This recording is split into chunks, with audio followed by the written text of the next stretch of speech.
if you put out a song, I'm just saying, if you put out a song and you putting out music the last 20 years, and this is the first song saying that you your little cousins, and this is the reason he may be in jail, we not allowed to say nothing about that? You ain't been, you got 3, 4, 5 albums, Grammys, we ain't had no sucking on none of these other joints. Now it's that's what I'm saying. We had motherfucking Good Morning, then they like Good Morning, you know, the other shit with Pusha T. We don't hear nothing about that. So the first time you talking about you molested your little cousin, we not allowed to talk about it? Come on, bro. I gotta stop. This is what happened. And I love to just share the story because I felt so, I was traumatized by it because it wasn't like something, you a kid, you know what I'm saying? Like, you just do what you see. And then you're told that it's wrong afterwards. And then you're told it's wrong, and then you're made to be embarrassed about what you did, or it's like, this is who you are for the rest of your life. That shit was like blocked out of my head for like 10 years. And I knew that once that it was expressed, because I had people around me that was like, yo, take it to your grave. It's like getting over the fear. Kanye West is back in the headlines again, but this time it's not about music, sneakers, or Sunday service. The Chicago legend's latest stunt has people confused, disgusted, and entertained all at once. It got so wild that even Harlem's own Mase and Camron jumped in to roast him. Live on it is what it is. The duo went off on Ye for what they called his freaky rollout, clowning him for turning controversy into another money move. So here's the deal. Kanye just dropped a new project, but instead of a regular promo, he went full weird mode. Reports say he hosted private art events with models in strange outfits, wild symbolism, and visuals that left fans asking, is this art or madness? Even his most loyal fans started side-eyeing him. When clips leaked online, Mace and Cam wasted no time. Cam cracked up saying, man, Kanye out here promoting his album like he's running a haunted house. Mace joked, that ain't marketing, that's a midlife crisis in HD. Listen, if you like it, I love it. I'm following your lead on this. This is uncharted territory. These are conversations we never had in hip-hop. This is uncharted territory. Please forgive me for all my response. I don't know what to say on this. I gotta pray. Oh, man. All right. The whole studio cracked up, but behind the laughs, they were dead serious. Kanye's losing touch with authenticity. Mase said Kanye once stood for creativity with purpose, but now it's just chaos on camera. He added that Ye keeps trying to outsmart the industry, but now it looks like he's fighting himself. Cam agreed, saying Kanye's marketing went from genius to pure gimmick, and he wasn't wrong. The cousin thing happens only one time because it was so hard to really express that. I talked to him about that, him and the whole team at the office in front of the big screen. So I sat down with Dave, I was like, man. Every few months, Ye drops something wild just to trend, but lately it's not shock value, it's desperation.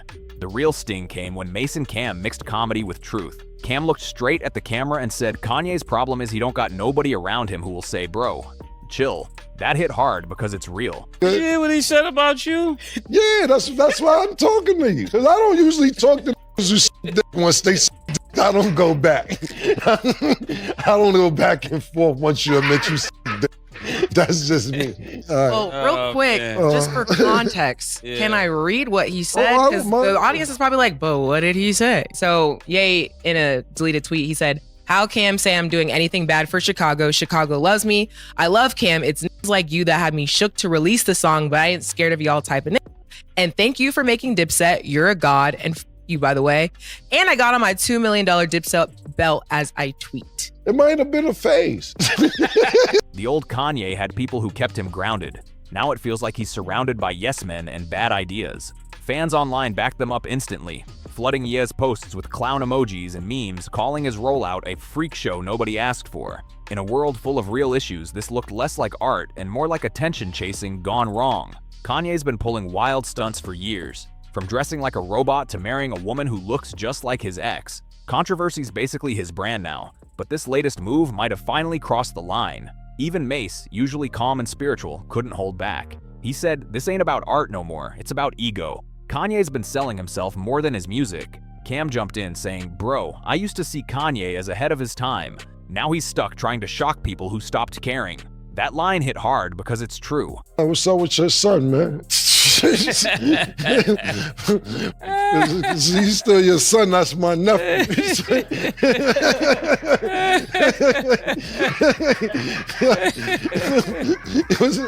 You know, that's your son, it's my nephew now. Get your son under control, man. Back in the day, his chaos had meaning. Now, it's just messy. The leaked video showed what really went down at Kanye's event. Dim red lights, mannequins, and disturbing visuals playing alongside unreleased tracks. Some fans tried calling it performance art, while others said it looked straight up like a ritual. Whatever it was this time, it felt like Ye went way too far. The internet couldn't decide if Kanye was a genius or just straight up trolling. Mase dropped a line that hit deep. He said there's a big difference between being misunderstood and being manipulative, and Kanye's playing both sides. He pointed out how Ye always pulls wild stunts right before an album drop, baiting attention from every angle. Politics, religion, or pure shock. Kanye's mastered unpredictability, but now people feel like he's lost the humanity behind it. Cam came with a savage joke, saying, "I'm surprised he ain't selling freaky merch to go with it. Probably drop a candle that smells like confusion." Everyone laughed, but Cam was serious too. He said Kanye's legacy is getting buried under headlines instead of hits. "You can't keep trolling your fans and expect respect," he said, and fans agreed. Online, people praised Mace and Cam for finally calling Ye out, while others said Kanye's gone too deep into his own character. And that's what made this moment so real. It wasn't just about Kanye being weird anymore. It's about how fame twists creative minds into thinking attention equals art. For Mace and Cam, the problem isn't Ye's antics, it's the message behind them. They're tired of seeing artists chase shock value when they could just make solid music. Like Mase said, if you need controversy to sell records, maybe the music ain't hitting like it used to. What makes their words hit harder is that they actually know Kanye. They came up in the same era, when talent spoke louder than gimmicks. They've watched Ye go from genius producer to global icon to headline chaser, and each stunt just chipped away at his credibility. Mase got real, saying, "Back in the day, ye had soul and passion. Now he just got Wi-Fi and followers." That line blew up online because it hit home. Kanye used to create from the heart. Now it feels like he's creating for algorithms. Cam added, "Kanye's addicted to controversy. He knows drama gets more clicks than music. But even his most loyal fans are tired now. Every time he drops another outrageous idea, people just roll their eyes instead of getting hyped." Mase broke it down on a deeper level, saying Kanye's behavior looks like someone trying to fill a void that money and fame can't fix. You can have the whole world watching you and still feel empty inside. That's what it looks like. It wasn't a diss, it was perspective. That's what makes Mace and Cam different. They'll clown you, but they also speak truth behind the jokes. Cam couldn't resist one last jab though, saying, "He probably gonna watch this and make a song about us next week." He loved attention too much to stay quiet.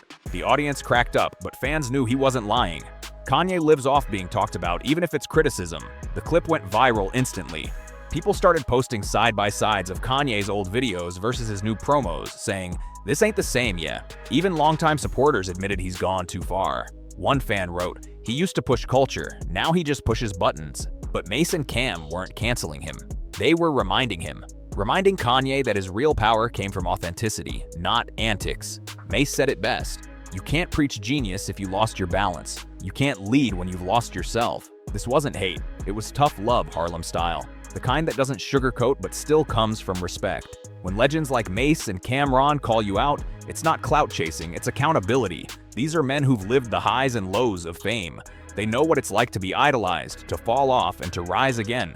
When they look at Kanye, they see someone walking a dangerous line, blurring art with obsession, faith with fame. Cam said it straight. We all got egos, but when your ego starts running your creativity, you become a puppet to your own image. That bar hit hard. Mase backed it up, saying, he used to fight for the culture, now he fights for clicks. Even after roasting him, both Mase and Cam said they still hope Ye finds his balance. Cam added, "We not mad at him, we just want him to make music that means something again." Mase nodded, saying, "He's still one of the greatest, but he gotta stop thinking being extreme equals being seen." Fans flooded the comments with love, calling Mase and Cam the only ones who can talk sense about Kanye, with humor, honesty, and that raw Harlem edge. In the end, they proved they're more than just hosts. They're voices of reason in a culture losing its soul. They're speaking for the fans who miss when music spoke for itself, when artists didn't need chaos to stay relevant. As for Kanye, the ball's in his court now. Maybe he'll laugh it off, maybe he'll clap back, or maybe, just maybe, he'll finally listen. Because when Harlem legends tell you you're tripping, it's not gossip, it's a wake-up call. So yeah, Mace and Camron torched Kanye for his freaky marketing move, but they also reminded him of something real. Impact doesn't come from shock value, it comes from substance. Let me know what you think in the comments. Was Kanye being creative or just craving attention? Don't forget to like, share, and subscribe for more wild breakdowns, and I'll catch you on the next one.